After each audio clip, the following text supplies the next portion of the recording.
Week 2 of the high school football season saw the Lancaster County team showcase their talent. Hello, I'm Elena Ely, and thanks for tuning into Week 2 of the Playbook. Andrew Jackson fell behind early and battled back against a tough Crestwood team and forced overtime, but came up just short. The Beaufort Yellow Jackets won in a dominant way at home over Lee Central. The Indian Land Warriors took to the road and beat Palisades in their new stadium, and Lancaster did enough to hang on to get a big win over Rock Hill. We took some time this week and spoke to the coaches about their Week 2 games and what we can expect this Friday. We'll be back to hear what they had to say after this short break. Stay tuned for more of The Playbook. Hey, Grant, what you doing at the bus depot? I gotta go someplace where I can get everything I love. Internet with 1 gig speeds, a home security system, a whole home DVR with thousands of shows on demand. Wait. All those things that you love, I know people right here who can get you all of it. Internet, TV, security, and phone. Get it all with Compori, your friendly neighborhood tech giant.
The effort part of it was there, and that we did well in that, and we finally started clicking.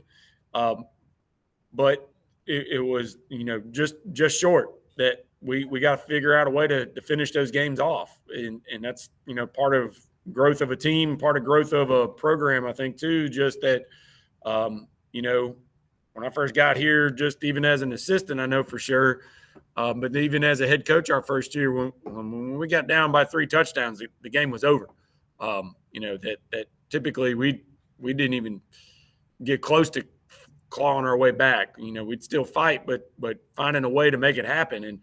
And we did that Friday night. That we got it to an opportunity to close it out, and we just couldn't quite do it.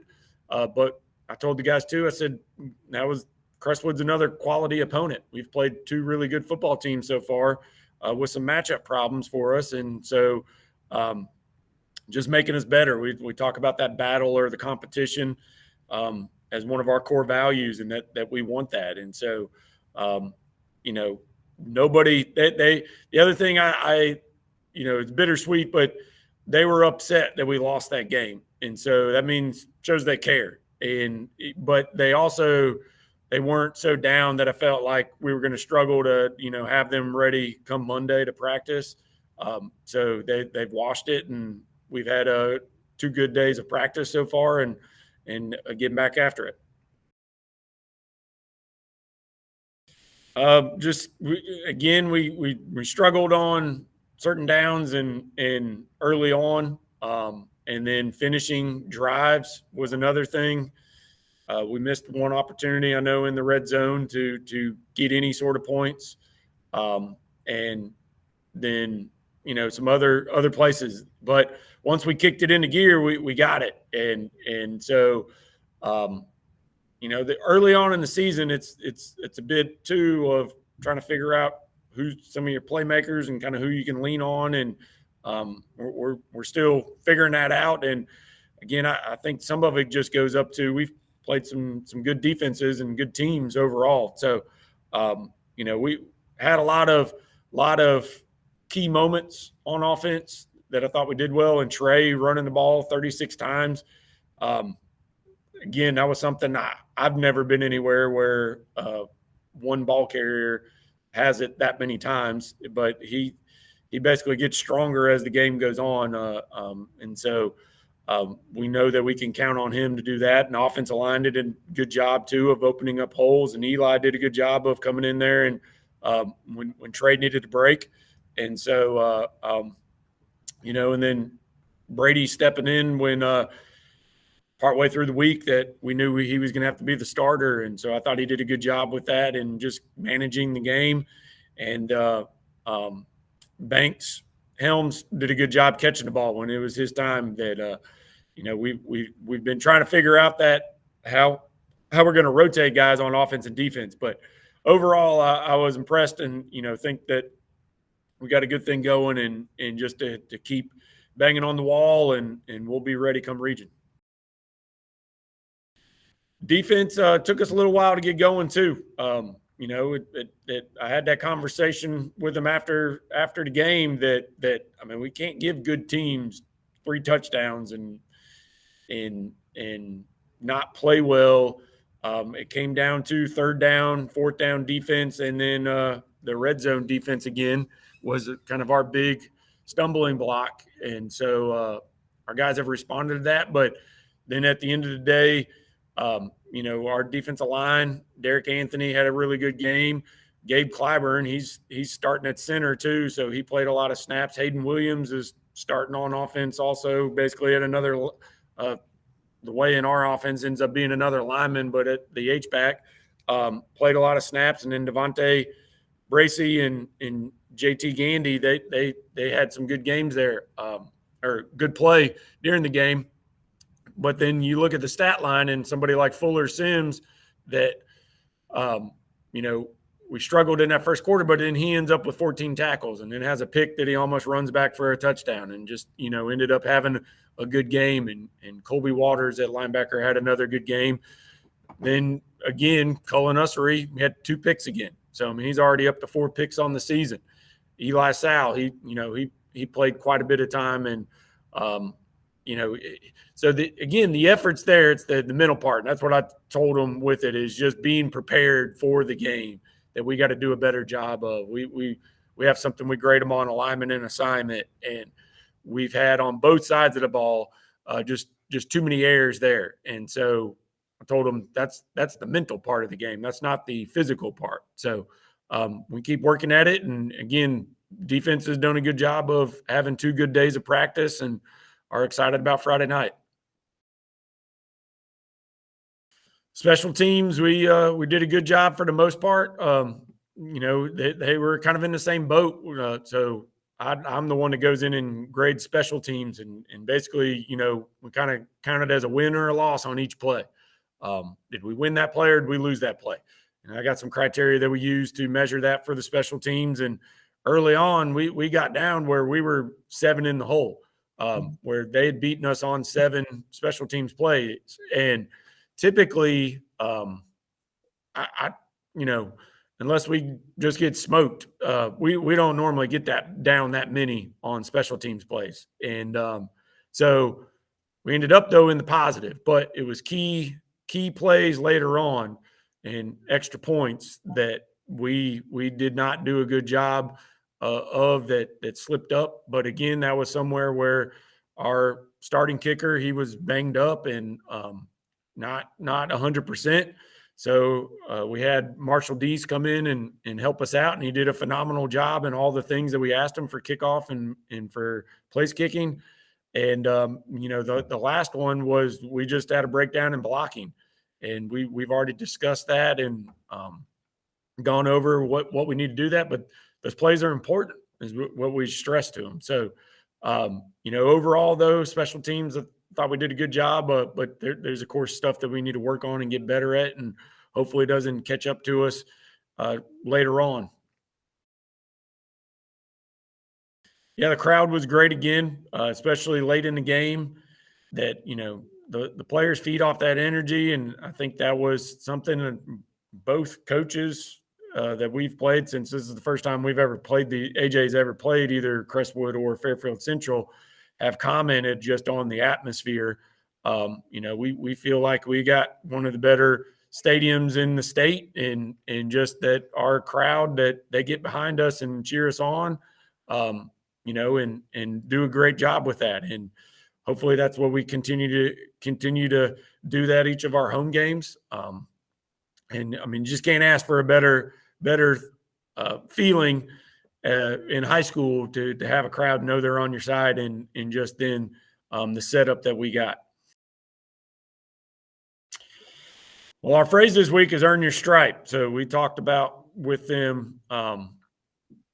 This is one of those things where it doesn't matter to me, but they want a stripe on their helmet for some reason. The players, they want a stripe. So I told them, I said, when you get your first win, you're going to get that stripe. I said, I've ordered them. You get a win, we'll put it on there. And so the key thing there is earning it. And we played two good football teams, and our non-region schedule, and even then, we know when we get into region, every win is that you got to earn it. Like, nobody's going to give us anything. And so, we got really close Friday night, but there was times that we needed to go earn it. And so that's what the focus has been this week, is making sure that we clean up the detail things that we've missed on, and then go earn that stripe. And it being important to them. Lamar is a very tradition-rich school. They are a smaller school compared to us, but they're a football town. I used to coach there for one season, and just learned a lot about it while I was there, and just have always had a great respect for them, especially when Coach Boyd was the head coach, and that was when I was there. But Hall of Famer, won 3 state championships. That's been within the past 20 years. Before that, AJ and Lamar at one point used to play each other quite often.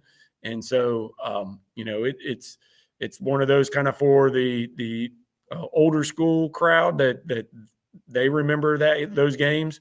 But for these younger guys, we used to scrimmage them all the time. And we haven't been able to recently for various reasons, but we're familiar with them. And then Coach Corey Fountain, who took over for Coach Boyd when he retired, won 2 state championships there, played for 4 in a row in single A. But they're a good football team. And the other thing I mentioned to our guys is that they're a team that they're always going to have a dude. Like, they're always going to have a stud on their team. And they've had, I believe it's up to 4 now, play in the NFL. I think they've had 6 that have signed NFL contracts, maybe didn't get on the field in games, but I mean, that's crazy to think about for a school with the size of 300 students most of the years, that they've had 4 guys play in the NFL, and they got 1 playing right now. And so that's the thing there, is that they expect to be the guy that's going to be the playmaker. And then also eventually they want to be that guy that's going to be continue on that legacy in Lamar of playing in the NFL. So we're going to have our hands full. Coach Pierce is taking over now, so it's his first year, but he's got the pedigree. He, as far as coaching wise, been at some really good programs, and he was at Lamar for some time. One last thing with that is that this is just with some, but I know that they're going to have a little bit kind of extra desire, even though it's been a while for this crowd. But the last time we played them in a game was at their stadium on their homecoming week, and we ended up defeating them late in the game. But it's something else that goes with that, and just I know that they're gonna play on. But our prayers are with the Lamar community and the coaching staff. But one of their former coaches, head coaches, and who the stadium is named after, Coach Poole, he passed away last Friday. And so I mentioned that to our players that they're going to – Big Daddy is very important to that community. And, they're going to be fired up for that. And so, we got to be prepared for that. They called him Big Daddy, and he meant a lot to that program. And so, again, our prayers to the Lamar community. Hey, Grant, what you doing at the bus depot? I gotta go someplace where I can get everything I love. Internet with 1 gig speeds. A home security system. A whole home DVR with thousands of shows on demand. Wait, all those things that you love, I know people right here who can get you all of it. Internet, TV, security, and phone. Get it all with Compori, your friendly neighborhood tech giant.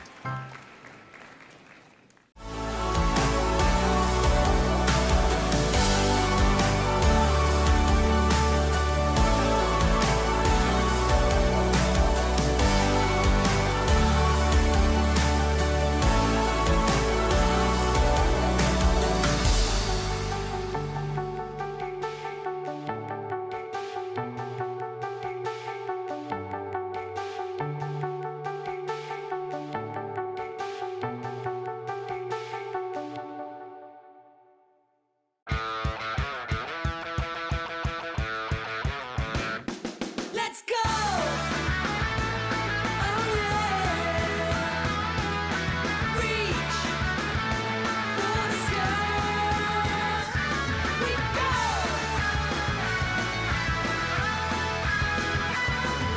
Yeah! Yeah! As you set your financial game plan, we'll be with you every play. Relax. You're with Founders.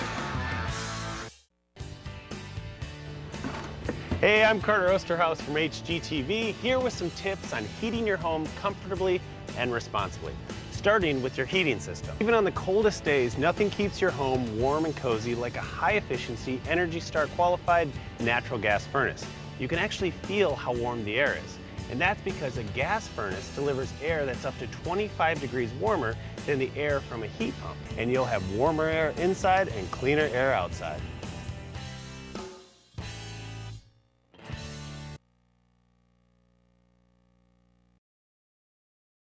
I was really proud of our guys and how they prepared this week, or last week rather. I thought they did a really good job of being focused on what they had to do and not being worried or concerned about what the other school. It's really easy when you play a new school, a school our kids aren't very familiar or obviously not familiar with.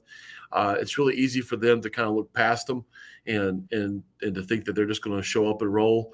And I thought our guys did a really good job of being laser focused on what they had to do and how they got to get better. And I think it showed during the week in practice, and it really translated over to the game on Friday. All right, and talk.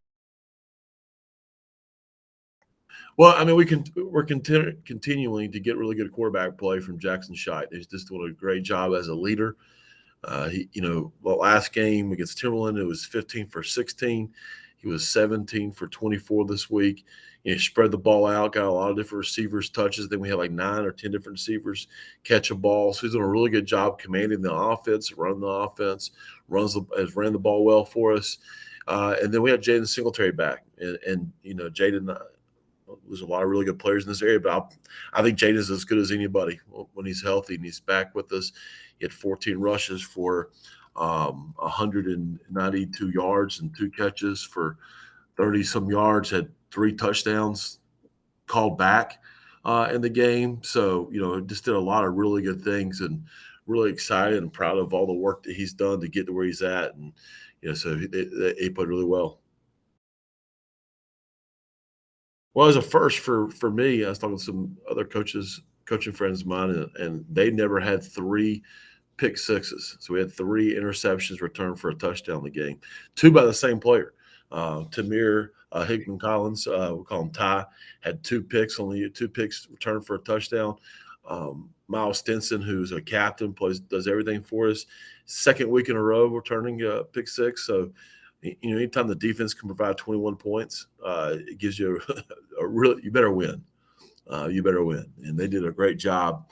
Other than, like 4 plays, I think were kind of breakdowns on our end. Defensively, they did a great job, and those 2 guys led the effort.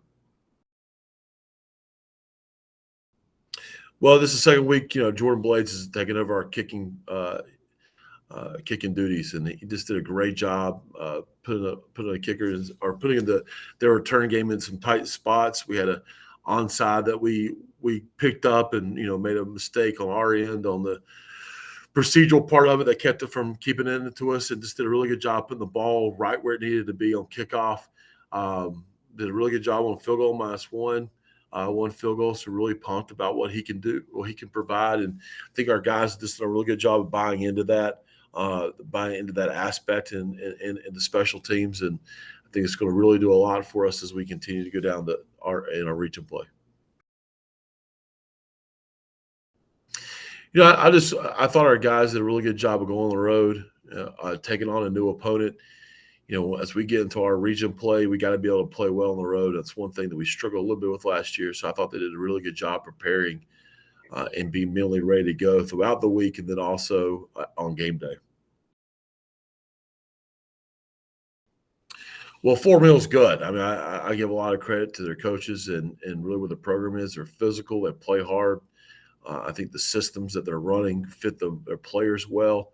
It's obviously they're executing at a high level. They've been in some games against Chester and against Catawba Ridge. When you talk to Indialand people that have been here for a long time, that are from Indialand, they'll tell you Fort Mill High School is a rival.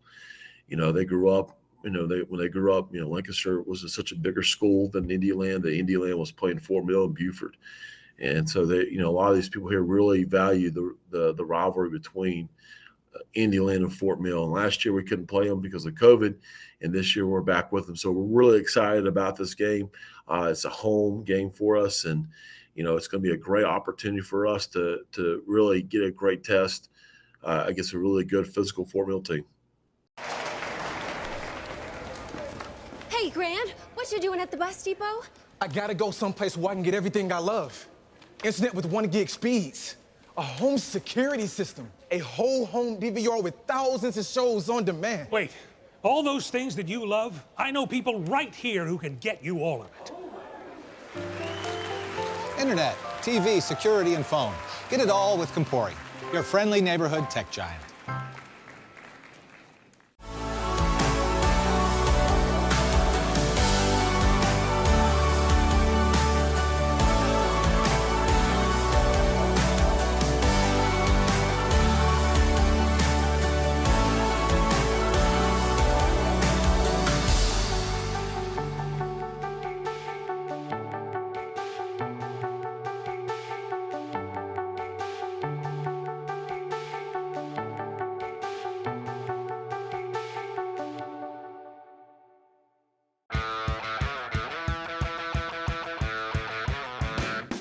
Let's go! Oh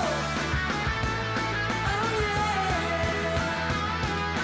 Reach for the sky. We go!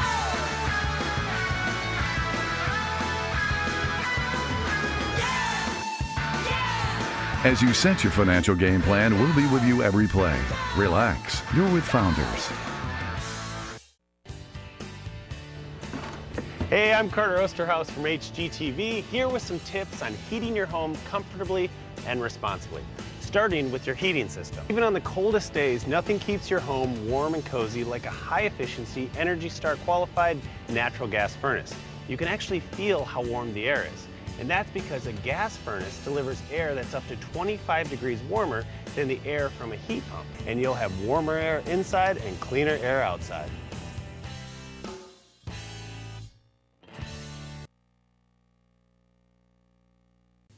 I want to thank the coaches for taking the time out of their busy schedules to talk to us. 3 of the 4 county schools will be in action this Friday. Andrew Jackson is heading to Lamar as they continue to get ready for the region schedule.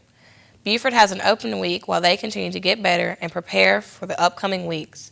Indiana is back at home with a big matchup with a rivalry match with Fort Mill. And in the high school game of the week on Learn TV, the Lancaster Bruins play their 3rd straight home game when they take on Fairfield Central. Make sure you go out and support your local schools this week. Remember the county clear bag policy at all athletic events, and thanks for watching The Playbook.